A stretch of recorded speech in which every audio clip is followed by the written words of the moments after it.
শনিবার ৬৩তম all India civil defence এবং home guard দিবস উদযাপন ত্রিপুরার আগরতলার এডি নগরে মনোরঞ্জন দেববর্মা স্মৃতি পুলিশ প্যারেড গ্রাউন্ডে। ত্রিপুরার মুখ্যমন্ত্রী অধ্যাপক ডাক্তার মানিক সাহা, মুখ্য সচিব জে.কে. সিনহা, রাজ্য পুলিশের মহানির্দেশক সহ রাজ্যের একাধিক বিশিষ্ট ব্যক্তিত্বের উপস্থিতিতে সম্পন্ন হয় অনুষ্ঠান। শনিবার অল ইন্ডিয়া সিভিল ডিফেন্স এবং হোমগার্ড দিবস উদযাপনে শহীদদের প্রতি শ্রদ্ধা নিবেদন, কুচকাওয়াজ সহ যুদ্ধের মহড়া, দুর্যোগ মোকাবিলার নানাবিধ কর্মসূচি পরিবেশিত হয়। স্বেচ্ছাসেবকদের আত্মবলিদানকে কুর্নিশ মুখ্যমন্ত্রী মানিক সাহার। তিনি আরও জানান, জনসংখ্যার নিরিখে রাজ্যের 1% সিভিল ডিফেন্স স্বেচ্ছাসেবক তৈরির লক্ষ্যমাত্রা স্থির করা হয়েছে। স্বেচ্ছাসেবকদের প্রশিক্ষণের জন্য কেন্দ্রীয় সরকারও একটি প্রকল্প এনেছে। বরাদ্দ হয়েছে পর্যাপ্ত অর্থ।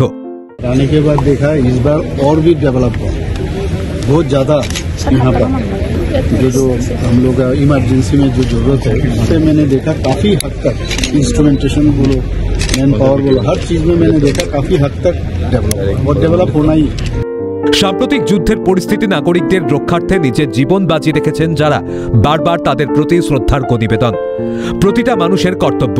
ত্রিপুরা সরকার আনুষ্ঠানিকভাবে নিষ্ঠার সঙ্গে সেই কর্তব্য পালন করেছে। আবারও সীমান্তে কর্তব্যরত সেই অতন্ত্র প্রহরীদের মহান দায়িত্ব পালনে যুব সমাজকে এগিয়ে আসার বার্তা স্বয়ং মুখ্যমন্ত্রী মানিক সাহার। এমনকি স্বেচ্ছাসেবকদের দক্ষতা বৃদ্ধি ও প্রস্তুতির জন্য বিশেষ প্রশিক্ষণের ব্যবস্থা হচ্ছে বলেও জানান তিনি।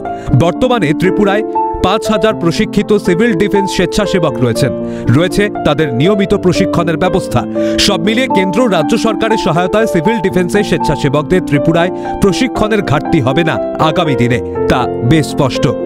দেবাশিস বোসের রিপোর্ট, ক্যালকাটা নিউজ।